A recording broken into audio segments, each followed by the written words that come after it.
Hi,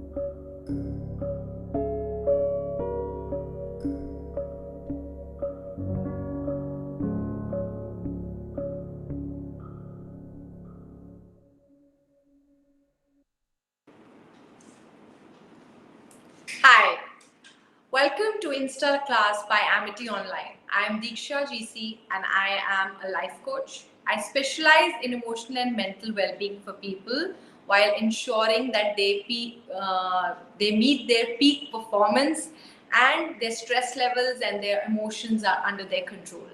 So today we are going to talk about procrastination.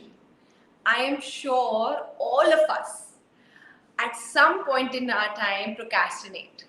So let's see that when we procrastinate, what happens. And many people that I coach have this repeated, consistent complaint that they know what they want, they know what they will, the result they will get if they consistently do it, and what will be available for them. But when the time comes to actually execute those things, to actually implement it, then is the real difficulty, because then they start procrastinating, delaying on things, and actually not causing what they want to. And it could be in any area, like it could be in your area of health, where you should be doing exercises, you should be going for a walk, or not eat those sweets or chocolates. Or it could be in the area of your work, where you know that you should study or you should sit and complete that presentation or that an assignment. But then when actually the time comes, different kind of emotion come in, like right now I'm very tired, right now I slept so late, or there are more things more important, there are other things that are more important than this right now, which causes us to delay on these things. And when we do that, consistently delaying these things end up in a habit of procrastination. So give me a high five in the chat box, or a yes, that if you actually feel that yes, that is also something that you undergo, and you find that yes, I procrastinate on things and I want to work on. Because if you will, there is a whole new paradigm that can shift for you, because it is in the execution and taking actions that we get the real results. So let's talk about more of this, that why it happens and what can we do to overcome it. So how many of you really want to know? Okay, so first thing first, that why it happens. And for some people it happens more often than the others, that you continuously sit and think of the things that you want to do, you make plans, but then you at the end, at the last moment, you procrastinate. It is because our body and mind our body and mind both resist change. And you would observe that the things that you procrastinate on are majorly those things wherein you're trying to learn something new, to develop something new, or to add a new habit into your routine. Like you want to start, you want to stop smoking, you want to start reading a book, you want to inculcate a habit of doing meditation, you want to start and interacting more or socializing more the people who don't want to. So it is a change, it is a shift from our normal routine that our body is already used to. We want a shift, a change in that lifestyle or in our body. And that change is discomforting at first for anybody, because our body and mind don't want to change. They want to be in that comfort zone. So whenever we are wanting our bodies to move around more, it is discomforting and then we resist it. Same is for our mind. When we have to really apply our mind to create something, to think over something, like you would have observed, if there are new document or new assignment that you have to submit, which would need you to think through, to brainstorm, to investigate, to research, that or those are the things that we procrastinate, because now our mind really has to work hard, which it doesn't want to. We are very comfortable on doing those things which are a part of our daily life, where we don't have to use much of our mind, because then it is an easy thing.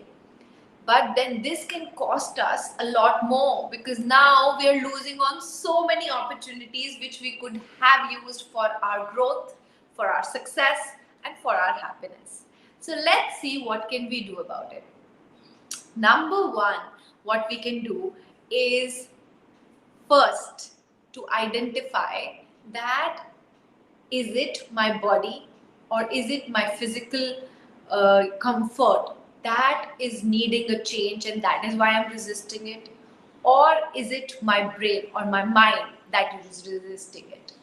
First, identifying that what am I resisting to. You will see that most of the things that you're comfortable, you will not resist. It is only those things which are difficult for you, which change for you, that you will resist. So first, to identify that that it is your body and mind that is resisting the change, right? Second, many a times I have observed that when we make plans or when we want to do something, we end up making big plans for us because we think we can do so much.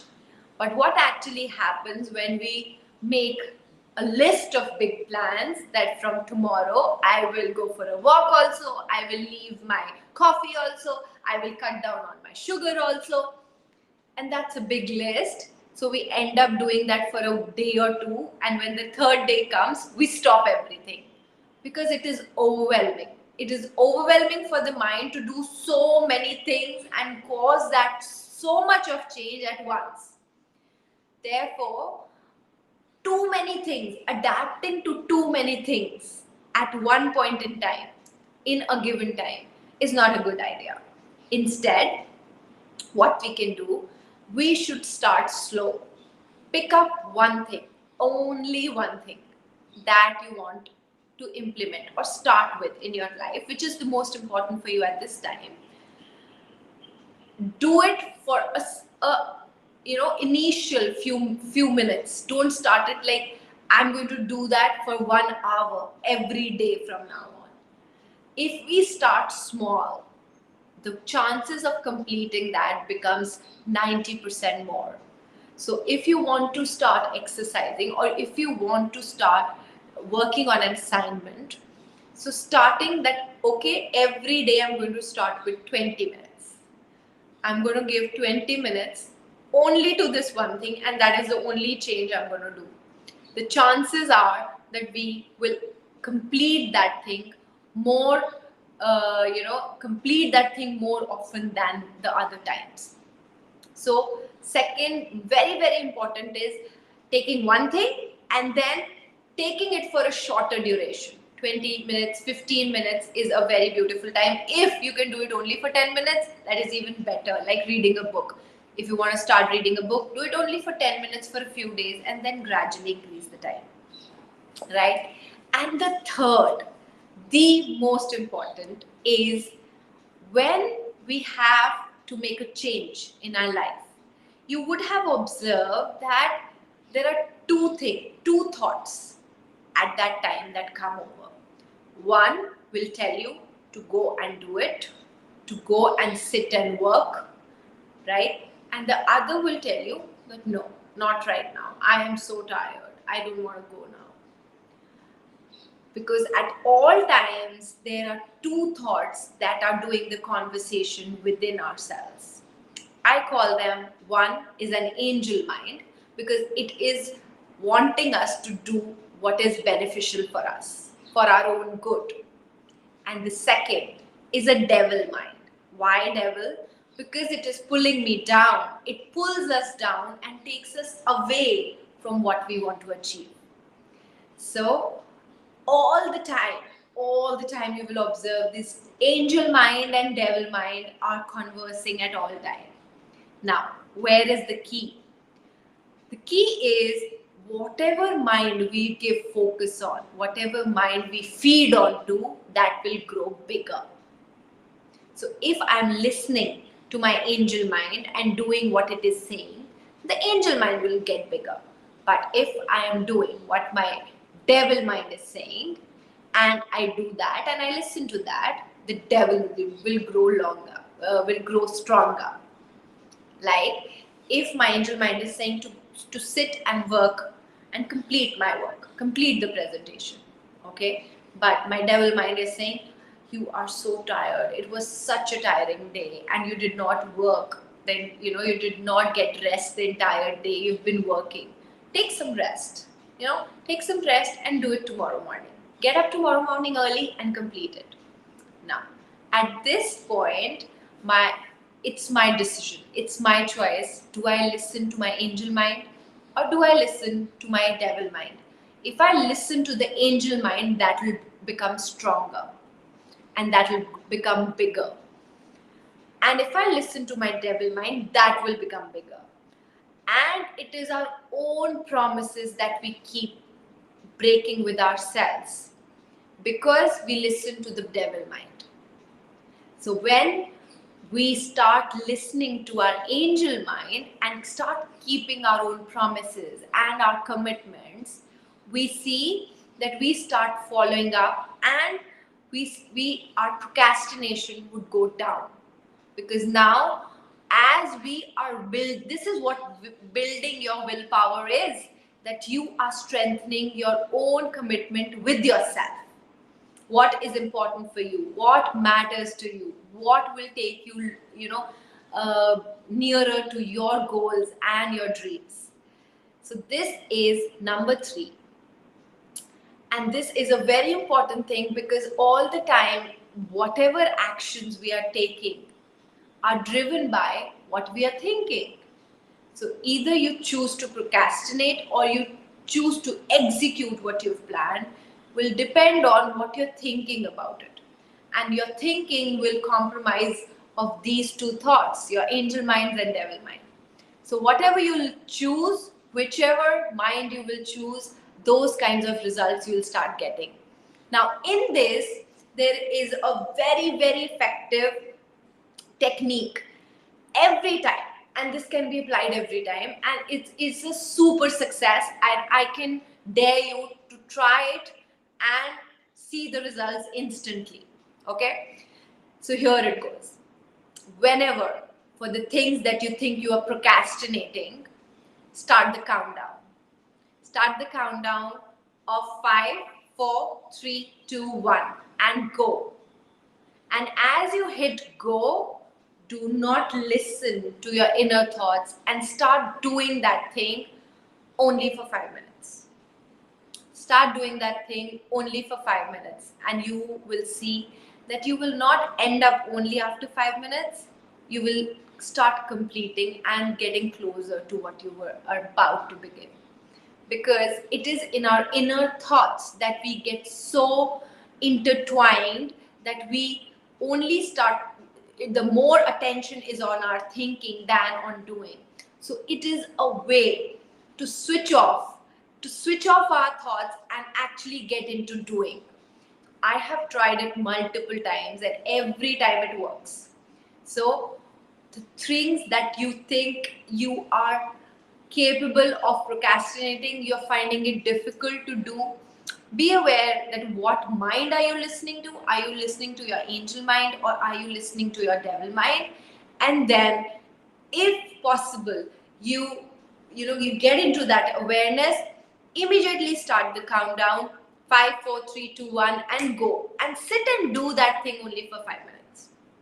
Okay, and be prepared that I will do it only for 5 minutes.